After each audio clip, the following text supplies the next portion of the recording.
Here we are on the road right here. Just to truly demonstrate, I'm gonna turn right here like I'm going this way. And now if I stop, he just sitting there like, wait, what now? Now I'm gonna get going again. I'm gonna do a U-turn. I need you to watch out, bud. I'm U-turning right here. Excuse me, excuse me, excuse me, excuse me. And now we're gonna go back to our house. Guarantee you he follows the rest of the way. How does this happen? I don't know. I can't turn this guy down in good conscience. If he wants to, he's already ran into, you know, Jake, Buddy, Paw. If he's seen all these people and he just wants to follow my car this badly, I cannot in good conscience say no. This is crazy.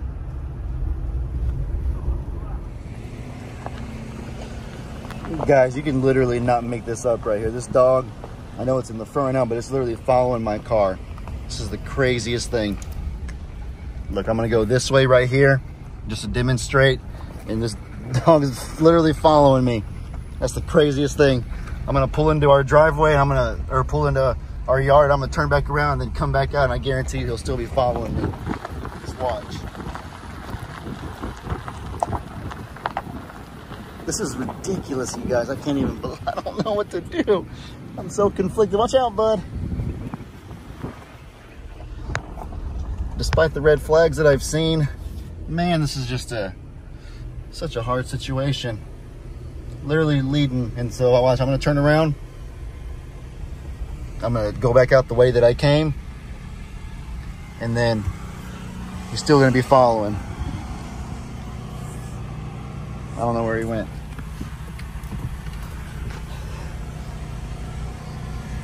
If this dog ends up choosing us, oh, there he is in the camera. I don't know if you can see it, but he's in the rear view camera behind me.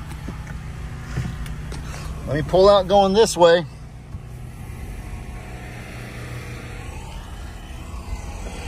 See if he's still following along.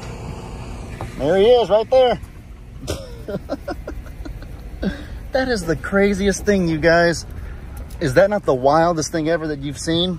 Just some random dog just picks a hold of your car and will not stop following for nothing. There's Punk barking at him, but he don't care.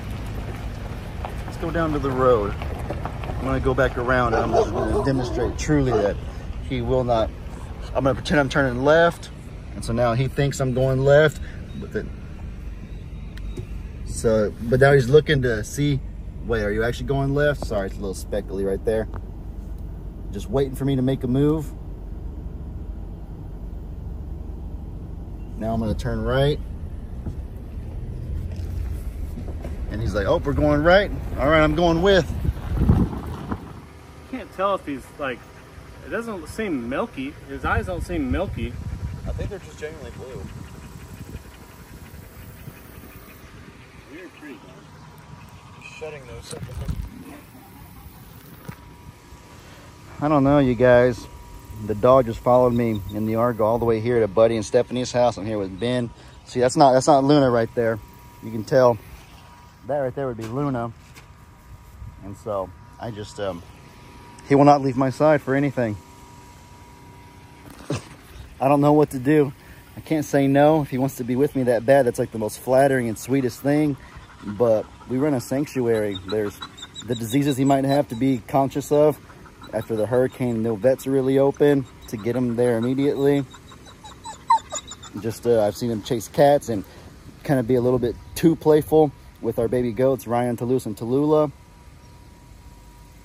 And yeah, the diseases really scares me because Phoebe's not vaccinated yet. She's not old enough.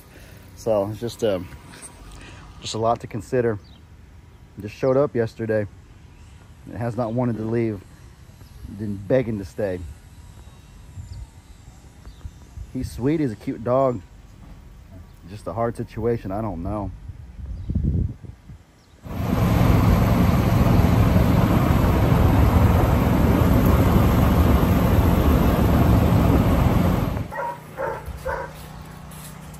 Stop it! No! What kind of dog does that look like? I don't know. Does that not to you look like some kind? His face gives me Aussie Border Collie healer vibes. Some sort of herd dog. So he's like Tux or Shep trying to hurt him. What if he is? Now, normally they nip the back of the legs, but if they don't understand and they've never done it, you know? Well, that'll be a real test right there. Rooster! Come on, Rooster.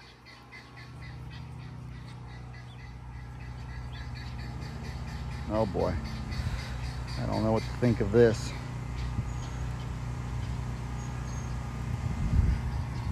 Well, he knows who to respect him.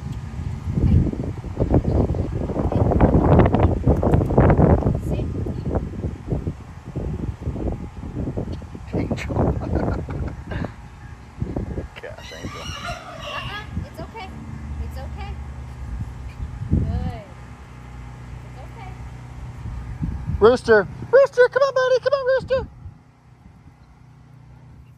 Oh. Lovey, that's hurting. Oh. Oh my goodness. Oh, okay, Ziggy. Got humbled real quick. Ziggy. Ziggy. I'm gonna try to cut him off. Ziggy. Ziggy. Come on, little dog. Let's go. Come on, get out of here.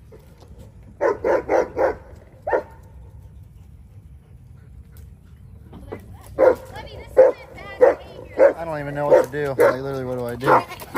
Come on, come out of here, somebody. Lovey, look at him. He's not nipping. He wants them to go how they learn. Ziggy showed him. You hurt him. Well, you didn't hurt him, but you upset him. You didn't listen to Rooster, so now you're listening to me.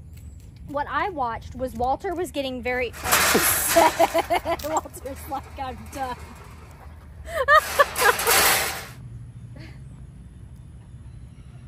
You swamp monster.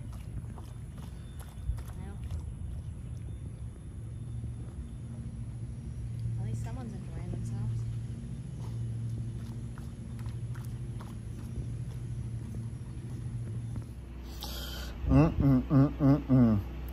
Well, guys, you've seen all that we've seen. Actually, that's not true.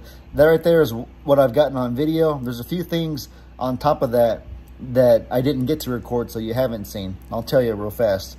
A few other red flags with him is he kind of is a cat chaser. He doesn't chase Turtle, thankfully. Turtle's calm, so he sits there and watches her. It's like when they run. It's like when they run, he starts chasing him. I saw one cat jump on top of the hay, and he jumped on top of the hay trying to chase him, so that kind of made me nervous. He's a little bit too playful with the flood babies, Ryan, Toulouse, and Tallulah. The triplets are afraid of him because he kind of runs up on them, kind of like he was with Walter and Carrie. He doesn't seem like he's trying to hurt anything. The whole thing with him and Rooster and Ziggy in there and the goats, Meg is a little more, I'm going to say you're a little more patient, a little more graceful with him than I am. Okay. Because you attributed... I have a herding dog, you know? Yeah. We had him, and he went, at the beginning, you know, he was a little rough too. It took some time for him to learn that you don't chase the goats to death, you know? I guess what I seen in watching all of that, it might seem brutal, but what I noticed was if he had wanted to hurt Walter, he would have. And the only biting that he did do, I don't know if you got any of the nips on just him. little nipping, trying to change the direction nips. of them. And that's really what it was, is because Walter ran, he ran as well. And I was showing Ellie because I don't feel like he fully understood or he was in shock. I was like, so I walked up to him and I was nudging him and telling him, like, he was trying to get, when I hit you this way, that means you need to turn that way.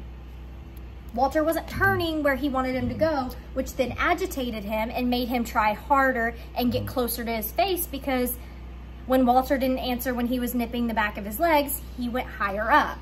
So it more than anything, it just kind of made me uncomfortable. I can admit that it's his first day, so I can be a little bit graceful. He's not some sort of bloodlusting, ravaging predator or anything like that. But at the same time, Charlie and Echo weren't trying to kill anything, I don't think. They were just trying to play, but they played too hard and they killed chickens. So whether it's an accident or whether it's intentional, sadly, it kind of doesn't matter. It's still a hazard and a threat. I didn't even explain how he ended up here. I kind of gave little subtle hints to it when I was talking. But for anybody that doesn't know, I talked about it on a live video. But long story short, to sum up, we've moved our animals, our goats and whatnot, to the front pond pasture over here, and we've let Bree's horses have our back pond pasture for the time being, because with the hurricane that we just had, Bree doesn't have water to give the horses. We're on well water, we're not on city water, so none of us have water. But we have a pond though, so we let her horses have our back pond. And in that whole process of her moving them in there, I told her I was going to close one of the very back gates, but I got busy yesterday. I went to go see my dad and Lex, and so I ended up not closing the gate. And so in that 1 8-hour period that I had a gate open, sure enough, some random dog just comes wandering on to our property. When me and Meg got home, we saw the dog in our yard, and we were kind of confused, like, whoa, that's not good. But no animals had been hurt. The dog was very calm and mild-mannered, and so it was really late, so we put him in the stall with food and water and said we're going to just work with him tomorrow. There's more to it than that, actually. There's a lot to it. I'm kind of just generalizing. I opened the gates to let him just leave, because he was stuck in once he got in, and so I just opened the gates to say that if you just want to leave, you can go. But he wouldn't. But he refused to leave. He came up to me and he wanted like hugs and cuddles and stuff like that. This random dog that came from the woods or something. Just so a whole dog so crazy far. Situation. Just, you know. Can I say something about Charlie and Echo compared to this dog? Sure. I feel like Charlie and Echo were a lot younger, and there were 2 of them, and you could just look at them and you could tell that maybe they would need a lot of work, or they would need socialized with animals. They like, you could just kind of look at them and go like, I don't have the best feeling about you, you know? Yeah. But not in a like the same way that we do with this dog. Like, I look at this dog and I'm like, I don't trust you yet. Meg, but you're not inherently bad. There's a lot more promise with this dog than I feel like there was with Charlie and Echo. And I hate to say that, but because Charlie and Echo were great dogs, but they were not farm dogs. But this dog, I don't know. There's just, I have a gut instinct, so I don't know. We'll see. We'll play it by ear. It makes me nervous because we run an animal sanctuary, and so there's a lot of animals that we have to think about their best interests for. And at the same time, though, the dog has obviously chosen us. He's had a chance to go everywhere in the world he could want to. He's been around every person on Morrow Hill imaginable, and he will not leave our side. So weighing those two things, what do you do? You know, like, we'll figure it out, though. We're keeping a close eye on him. We put him in the stall for now. When we need a break or when he's unattended, we will not let him for a second be there unsupervised.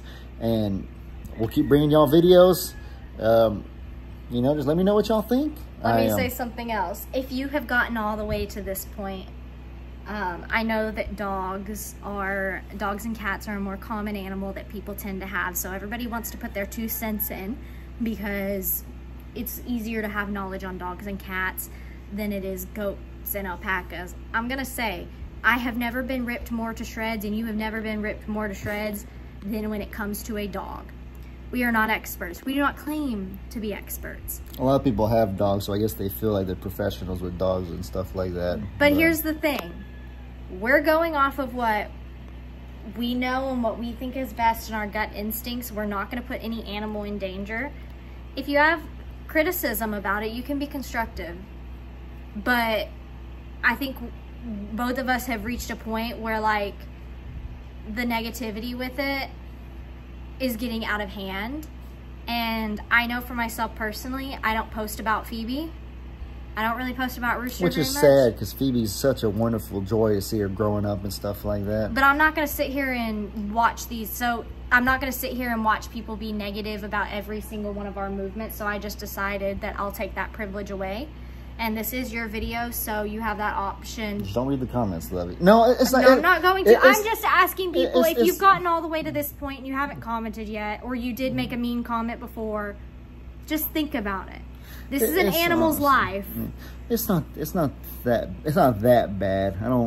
I mean, I feel like people ate me up when it came to Sadie. Like 90%, I know, Lovey, I'm sorry. They ate me alive because I had a bad day. In general, 95% of us watching are positive and supportive and only want what's best and stuff like that. It's a small 5%. Sometimes it can be hard to get the 5% out of your head when it's so harsh and so brutal and just heartless, but at the same time, I want to just know that we acknowledge all of you, the 95 percenters, the true loyal supporters, the true people whose heart and mind is behind us. Yeah. We acknowledge you guys. And they know that. I would just, this could be such a beautiful story if this works out, and I would hate for it to start with ugliness. Do you know what I mean? Yeah. People probably be mad that I watched them having a full-on war in the pond area, but nobody was in immediate danger, and so it's kind of one of those things where you just got to sit there and watch and see how it plays itself out. Part of being a farmer. I mean, if they see, there's probably footage that we have that we never used of when Rooster first met Ziggy. Heck, Ziggy attacked Rooster on a live, or Rooster attacked Ziggy. It happens. Yeah. So it's a farm. You have to test things, and I feel like it was a really good eye-opening thing to see how he was, and to see that he didn't immediately go to hurt a goat. Even though it wasn't ideal, it was eye-opening to see kind of how he did behave. I think he's just excited. I really do. I think these instincts are hitting him now. He's never been around these animals, and he's excited. That's always my motto, is that if there's no lives threatened, no interrupting. I'm trying to think of some sort of rhyme. If there are no lives in danger, no need to manger. I don't know. I'll come up with something, a good catchphrase. That's when you know it's time to end a video or a clip, because you've gone off the rails. Fair enough. All right, guys. Well, with that said, I hope y'all enjoyed. Y'all be sure to let me know in the comments what kind of stuff you guys want to see. I hope you all have an incredibly blessed day. And as I always say, your boy Ellie out.